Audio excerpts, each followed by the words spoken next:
Hello दोस्तों, स्वागत है आप सभी का हमारे YouTube चैनल एग्जाम बार में। आज 25 अक्टूबर है और आज के करंट अफेयर में जिन महत्वपूर्ण मुद्दों को हम लोग को डिटेल में जानना है, सबसे पहले उसकी बात कर लेते हैं। व्यक्ति विशेष में हम दो व्यक्तियों की चर्चा करेंगे, एक है महसा अमनी और दूसरा इंद्रमणि पांडे जी। तो ये दोनों व्यक्ति जो है चर्चा का केंद्र बने हुए थे और नो डाउट हमारे एग्जाम के लिए अब ये दोनों व्यक्ति जो है इंपॉर्टेंट हो चले हैं, तो इनके बारे में हम डिटेल में बात करेंगे। उसके बाद वित्त मंत्रालय द्वारा आर्थिक समीक्षा रिपोर्ट जारी किया गया, इसके बारे में हम डिटेल में बात करेंगे। और फिर हम बात करेंगे चक्रवात हेमून। चक्रवात हेमून कहां पे आ रहा है, इसका नामकरण जो है किस देश द्वारा दिया गया, इसके बारे में हम डिटेल में बात करेंगे। अंतरराष्ट्रीय ऊर्जा एजेंसी ये भी न्यूज में बनी हुई है और ये किस कारण से न्यूज में बनी हुई है, इसके बारे में डिटेल में बात करेंगे। और फिर हम बात करेंगे पैट्रियट वायु रक्षा मिसाइल प्रणाली, ये प्रणाली किस देश से संबंधित है, साथ ही इस वायु रक्षा प्रणाली को कहां पे स्थापित किया जा रहा है, इसके बारे में हम डिटेल में बात करेंगे। और अंत में मॉन्ट्रेक्स कन्वेंशन, इसके बारे में हम डिटेल में बात करेंगे। अभी कुछ ही दिनों में हम लोगों ने वियना कन्वेंशन के बारे में चर्चा में सुना था कि ये न्यूज में चल रहा था और अब मॉन्ट्रेक्स कन्वेंशन भी न्यूज में आया है। तो ये दोनों कन्वेंशन जो है वो आपके एग्जाम के लिए अब बहुत ही ज्यादा इंपॉर्टेंट हो गए हैं, तो इसके बारे में हम डिटेल में बात करेंगे। तो चलिए शुरुआत करते हैं आज के प्रश्न के साथ। आज का प्रश्न है, अंतरराष्ट्रीय ऊर्जा एजेंसी के संदर्भ में निम्न कथनों पर विचार करें। पहला, इसकी स्थापना वर्ष 1973 में की गई थी और दूसरा, वर्तमान में इसके 31 सदस्य देश हैं। आपके ऑप्शन है केवल एक सत्य है, केवल दो सत्य है, दोनों कथन असत्य है या फिर दोनों कथन सत्य है। अगर आपको इसका राइट आंसर पता हो तो आप कमेंट सेक्शन में जरूर मेंशन करें। अंतरराष्ट्रीय ऊर्जा एजेंसी, चाहे मॉन्ट्रेक्स कन्वेंशन, चाहे वीना कन्वेंशन, ये सब न्यूज में लगातार बनी हुई हैं, तो आपको इनका रिवीजन करना चाहिए और मैं रिवीजन पे ही फोर्स करता हूं। देखिए, अब केवल 5 से 6 दिन बचे हैं, आपका अक्टूबर समाप्त हो जाएगा, अब नवंबर लग जाएगा और एग्जाम के दिन जो है वो धीरे धीरे पास आ रहे हैं। तो हम करते क्या है ना कि हम सारी चीज पढ़ तो लेते हैं, लेकिन रिवीजन पे हमारा होता है कि हम अपने आखिरी दिनों में, मतलब कि जब एग्जाम हमारा पास में आ जाएगा तो हम 10 दिन में रिवीजन कर लेंगे। और आप विश्वास मानिए, 10 दिन में रिवीजन कभी नहीं हो सकता है। जो भी न्यूज में आ रहे हैं, ऐसे संस्था, ऐसे कोई व्यक्ति, ऐसे कोई स्थान, या तो मतलब कि ऐसी कोई भी चीज जो न्यूज में आ रही है जिसका आपको रिवीजन करना चाहिए, आप उसको लगे हाथ तुरंत ही आज के आज ही रिवीजन में उसको आप अपने क्या बोलते हैं स्केड्यूल में डाल दिया करिए। तो बहुत ही इंपॉर्टेंट होगा अंतरराष्ट्रीय ऊर्जा एजेंसी। तो अगर आपको इसका राइट आंसर पता है तो आप कमेंट सेक्शन में जरूर मेंशन करिए। चलिए आगे बढ़ते हैं और बात करते हैं राष्ट्रीय स्तर पर वन लाइनर इंपॉर्टेंट पॉइंट के बारे में। पहला पॉइंट है, केंद्रीय गृह और सहकारिता मंत्री अमित शाह ने गुजरात के गांधीनगर में देश के पहले नैनो डीएपी संयंत्र का उद्घाटन किया। अब चूंकि यहां पे बात देश के पहले नैनो डीएपी संयंत्र के बारे में आ रही है, तो आपके एग्जाम के लिए इंपॉर्टेंट होगा। कहां पे? गांधीनगर में, इसको आप ध्यान रखे रहिएगा। नेक्स्ट पॉइंट की बात करें, हरियाणा के गुरुग्राम में ग्रामीण विकास मंत्रालय और राष्ट्रीय ग्रामीण विकास एवं पंचायती राज संस्था द्वारा 26 अक्टूबर से दूसरे सरस आजीविका मेले का आयोजन किया जाएगा। तो दूसरे सरस आजीविका मेले का आयोजन कहां पे किया जा रहा है? गुरुग्राम में किया जा रहा है। नेक्स्ट पॉइंट की बात करें, सिंपल सी न्यूज है लेकिन यहां से भी आपको एक इंपॉर्टेंट डेटा मिलेगा। न्यूज यह है कि केंद्रीय कोयला मंत्रालय ने कहा कि छत्तीसगढ़ सरकार के अनुरोध पर लेमरू एलिफेंट कॉरिडोर और उसके आसपास कोल इंडिया लिमिटेड के 40 कोयला ब्लॉकों की नीलामी नहीं की जाएगी। अब लेमरू एलिफेंट कॉरिडोर ये कहां पे है? छत्तीसगढ़ में है, इसको आप ध्यान रखे रहिएगा। नेक्स्ट पॉइंट की बात करें, भारत ने चीन के हांगजोंग में आयोजित एशियाई पैरा गेम्स में अब तक 36 पदक जीत लिए हैं, जिसमें 10 स्वर्ण, 12 रजत और 14 कांस्य पदक शामिल हैं। अब हम बात करते हैं व्यक्ति विशेष की और जानते हैं महसा अमनी न्यूज में क्यों चल रही थी। तो न्यूज यह है कि पुलिस हिरासत में मरने वाली कुर्दिश ईरानी महिला महसा अमनी को यूरोपीय संघ मानवाधिकार पुरस्कार से सम्मानित किया गया है। अब इस यूरोपीय संघ मानवाधिकार पुरस्कार को हम एक और नाम से जानते हैं, जिसका नाम है आंद्रेई सखारोव पुरस्कार। ये इन्हीं के नाम पे रखा गया था। 1988 में मानवाधिकारों और मौलिक स्वतंत्रता की रक्षा करने वाले व्यक्तियों या समूहों को सम्मानित करने के लिए यूरोपीय संघ इस पुरस्कार को देता है। तो आपको यह भी ध्यान देना है कि आंद्रेई सखारोव पुरस्कार किसके द्वारा दिया जाता है? यूरोपीय संघ के द्वारा दिया जाता है। ईरान के अनिवार्य हेड स्कार्फ कानून का उल्लंघन करने के आरोप में गिरफ्तार किए जाने के बाद 2 दिन के अंदर ही अमीनी की मृत्यु हो गई थी। इसी कारण ये चर्चा का केंद्र बनी हुई थी और उसी मानवाधिकार की रक्षा के लिए यूरोपीय संघ इनको जो है आंद्रेई सखारोव पुरस्कार से सम्मानित कर रहा है। अब हम आगे बात करते हैं इंद्रमणि पांडे जी के बारे में कि ये न्यूज में क्यों चल रहे थे। तो न्यूज ये है कि पहली बार किसी भारतीय को 7 देशों के समूह बिम्स्टेक का महासचिव चुना गया है। देश के अनुभवी राजनयिक इंद्रमणि पांडे बिम्स्टेक के नए महासचिव होंगे और यह पहली बार है कि किसी भारतीय अधिकारी को इस क्षेत्रीय समूह के प्रभावशाली पद पर नियुक्त किया गया है और इसीलिए यह आपके एग्जाम के लिए इंपॉर्टेंट है। अब जब बात यहां पे बिम्स्टेक की आई रही है तो एक बार जो है उसका जल्दी जल्दी हम लोग रिवीजन कर लेते हैं। तो बिम्स्टेक एक उप क्षेत्रीय संगठन है जो वर्ष 1997 में बैंकॉक घोषणा के माध्यम से अस्तित्व में आया था। प्रारंभ में इसका गठन 4 सदस्य राष्ट्रों के साथ किया गया था, जिनका संक्षिप्त नाम जो है वो बिस्टेक रखा गया था। बांग्लादेश, भारत, श्रीलंका, थाईलैंड था और उसके बाद 1997 में म्यांमार के शामिल होने के बाद इसका नाम बदलकर बिम्स्टेक कर दिया गया। अब हम आगे बात करते हैं। वर्ष 2004 में नेपाल और भूटान के इसके शामिल होने के बाद संगठन का नाम बदलकर bay of Bengal initiative for multi sectoral technical and economic cooperation कर दिया गया। इसके 7 सदस्यों में से 5 दक्षिण एशियाई से हैं, जिनमें बांग्लादेश, भूटान, भारत, नेपाल, श्रीलंका शामिल हैं तथा 2 म्यांमार और थाईलैंड दक्षिण पूर्व एशिया से आते हैं।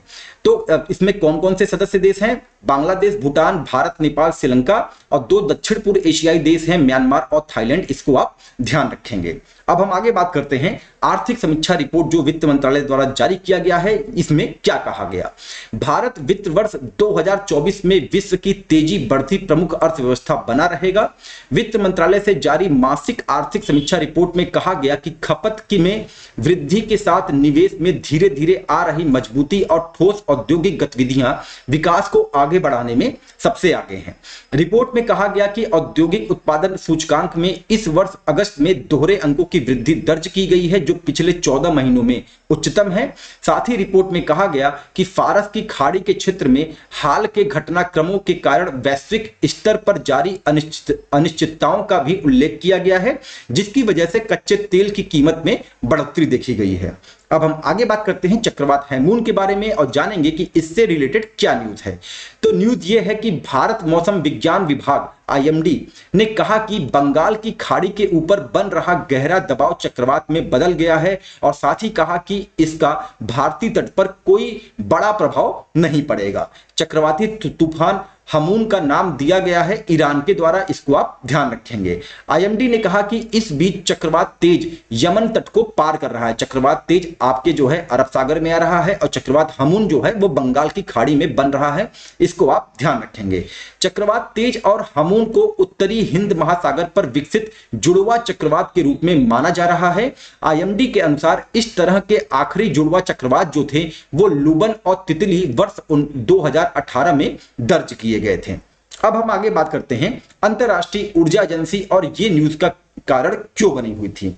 तो न्यूज ये है कि अंतरराष्ट्रीय ऊर्जा एजेंसी ने 24 अक्टूबर को कहा कि घरेलू एयर कंडीशन चलाने के लिए भारत की बिजली की मांग 2050 तक 9 गुना बढ़ने का अनुमान है और आज पूरे अफ्रीका में कुल बिजली खपत से अधिक हो जाएगी। मतलब कि जितने पूरा अफ्रीका में बिजली खपत लगता है वो 2050 तक 9 गुना भारत में बढ़ने की संभावना है।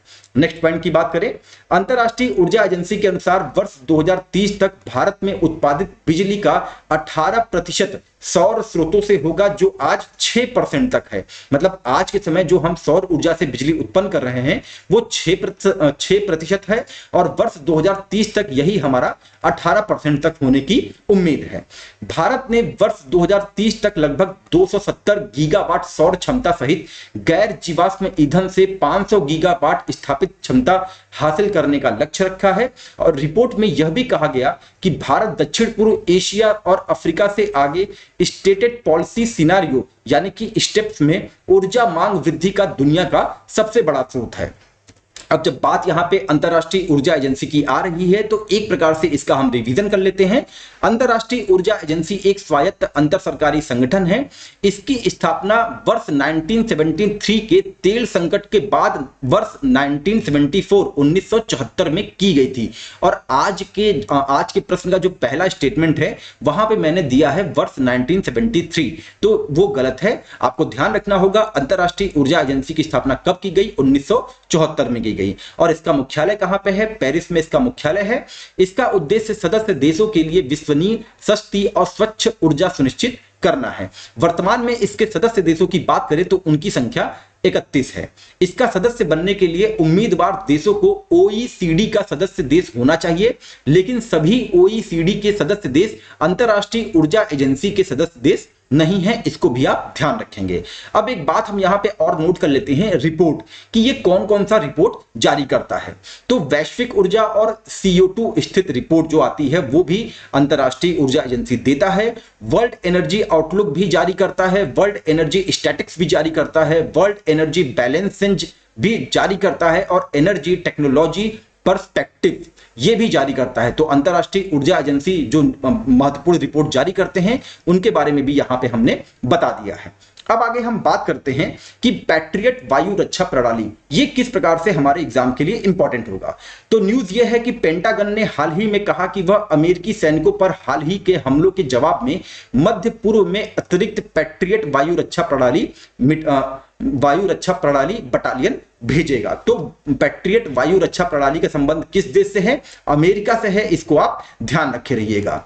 यह सामरिक बैलिस्टिक मिसाइल, क्रूज मिसाइलों और उन्नत विमानों का मुकाबला करने के लिए सभी मौसम में सतह से हवा में मार करने वाली मिसाइल रक्षा प्रणाली है। इस प्रणाली का उपयोग पहली बार 1991 में खाड़ी के युद्ध के दौरान किया गया था, जिसमें बैटरी सऊदी अरब, कुवैत और इजराइल की रक्षा करती है और बाद में वर्ष 2003 में इराक पर अमेरिकी आक्रमण के दौरान भी इसका उपयोग किया गया था। यह Germany, Greece, Israel, Japan, Kuwait, Netherland, Saudi Arab, दक्षिणी कोरिया, पोलैंड, स्वीडन, कतर, संयुक्त अरब अमीरात, रोमानिया, स्पेन और ताइवान सहित अमेरिका और उसके सहयोगी देशों के साथ सेवा में है। अब आगे हम बात करते हैं मॉन्ट्रेक्स कन्वेंशन, ये न्यूज में क्यों चल रहा था, और अगर आपको करंट अफेयर एग्जाम के पॉइंट ऑफ व्यू से इंपॉर्टेंट लग रहा है तो हमारे चैनल को आप अपने दोस्तों के बीच में जरूर शेयर करें। तो चलिए मॉन्ट्रेक्स कन्वेंशन के बारे में जानते हैं कि ये न्यूज में क्यों था। तो न्यूज ये है कि तुर्की के राष्ट्रीय रक्षा मंत्रालय ने घोषणा किया है कि वह मॉन्ट्रेक्स कन्वेंशन के ढांचे के भीतर काला सागर की सीमा से लगे देशों के युद्धपोतों के मार्ग पर प्रतिबंध लगा सकता है। अब देखिए यहां पे बात काला सागर की आ गई है, तो काला सागर भी एग्जाम के पॉइंट ऑफ व्यू से बहुत इंपॉर्टेंट होगा। इसके बारे में आज ही के आज आप रिवीजन कर लीजिएगा। यह मॉन्ट्रेक्स कन्वेंशन डार्डेनेल्स जलडमरूमध्य और बास्पोरस जलडमरूमध्य से संबंधित एक समझौता है। बहुत ही इंपॉर्टेंट फैक्ट है, इसको आप ध्यान रखे रहिएगा। ये आपका जो है डार्डेनेल्स जलडमरूमध्य है और ये आपका बास्पोरस स्ट्रेट है। इन दोनों के बीच में जो समझौता होता है ना, ये जो है मॉन्ट्रेक्स कन्वेंशन कहलाता है। अब हम इसके बारे में डिटेल में बात करते हैं। बास्पोरस और डार्डेनेल्स जलडमरूमध्य, जिसे तुर्की जलडमरूमध्य या काला सागर जलडमरूमध्य के रूप में भी जाना जाता है, एजियन सागर और काला सागर को मरमरा सागर से जोड़ते हैं। तो ऐसे ही फैक्ट जो है एग्जाम में देखे जाते हैं, उसको हम लोग वर्ल्ड ज्योग्राफी से सोच लेते हैं कि ये प्रश्न जो है वर्ल्ड ज्योग्राफी से आया था, तो ये करंट के न्यूज में चल रहा है, इसीलिए वहां पे ये प्रश्न बनाया जा सकता है। तो ये आपका जो है एजियन सागर है और ये आपका सी ऑफ मरमरा है। तो इन दोनों को जोड़ने के लिए डार्डेनल्स स्ट्रेट का उपयोग किया जाता है। तुर्की जलडमरूमध्य काला सागर और भूमध्य सागर के बीच एकमात्र समुद्री मार्ग है, इसको आप ध्यान रखेंगे। अब आगे हम डिटेल में बात कर लेते हैं। इस अंतरराष्ट्रीय समझौते पर Australia, Bulgaria, France, Greece, Japan, Romania, Yugoslavia, United Kingdom, Soviet संघ और तुर्की द्वारा हस्ताक्षर किए गए थे और यह नवंबर 1936 से प्रभावित हुआ था। जलडमरूमध्य के शासन संबंधित मॉन्ट्रेक्स कन्वेंशन तुर्की को काला सागर के बीच जल मार्ग पर नियंत्रण प्रदान करता है। मतलब कि इसी कन्वेंशन के माध्यम से तुर्की को काला सागर के बीच जो है जल मार्ग पर नियंत्रण प्राप्त है। युद्ध की स्थिति में यह समझौता तुर्की को नौसैनिक युद्धपोतों के आवागमन को विनियमित करने और संघर्ष में शामिल देशों के युद्धपोतों के लिए जलडमरूमध्य को अवरुद्ध करने का अधिकार देता है।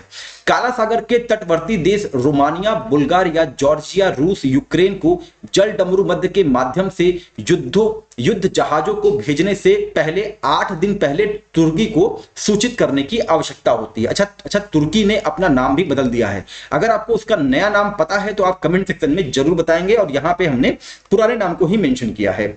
अब नेक्स्ट पॉइंट की बात करें, अन्य देश जिनकी सीमा काला सागर से नहीं लगती है उन्हें तुर्की को 15 दिन की अग्रिम सूचना देनी होती है, किसके लिए? युद्ध जहाज को भेजने के लिए। तो ये सारे के सारे इंपॉर्टेंट फैक्ट हैं मॉन्ट्रेक्स कन्वेंशन से रिलेटेड, उसको आप ध्यान रखेंगे। आगे हम मैप में देख लेते हैं। ये आपका ब्लैक सी है और इससे सटे हुए जो देश हैं वो हैं Ukraine, Romania, Bulgaria, Turkey, Georgia और रसिया, इसको भी आप ध्यान रखेंगे। और यहीं पे आपका बास्फोरस है और यहाँ पे आपका जो है डार्डेनस स्ट्रेट है, इसको आप ध्यान रखेंगे, जो कि एजियन सी और सी ऑफ मरमरा को कनेक्ट करता है। तो बहुत इंपॉर्टेंट फैक्ट है, इसको आप ध्यान रखेंगे। और ये मॉन्ट्रेक्स कन्वेंशन जो है ना, ये न्यूज में चल रहा है, तो आज आप इस पे अपना नोट जरूर तैयार कर लें। साथ ही वियना कन्वेंशन भी न्यूज में था, उस पर भी आप अपना नोट जरूर तैयार करें। और अगर एग्जाम के पॉइंट ऑफ व्यू से हमारा करंट अफेयर आपको इंपॉर्टेंट लग रहा है तो आप अपने दोस्तों के बीच हमारे चैनल को जरूर शेयर करें। मिलते हैं अपने अगले टॉपिक के साथ, तब तक के लिए अपना ध्यान रखिए। नमस्कार, जय हिंद, जय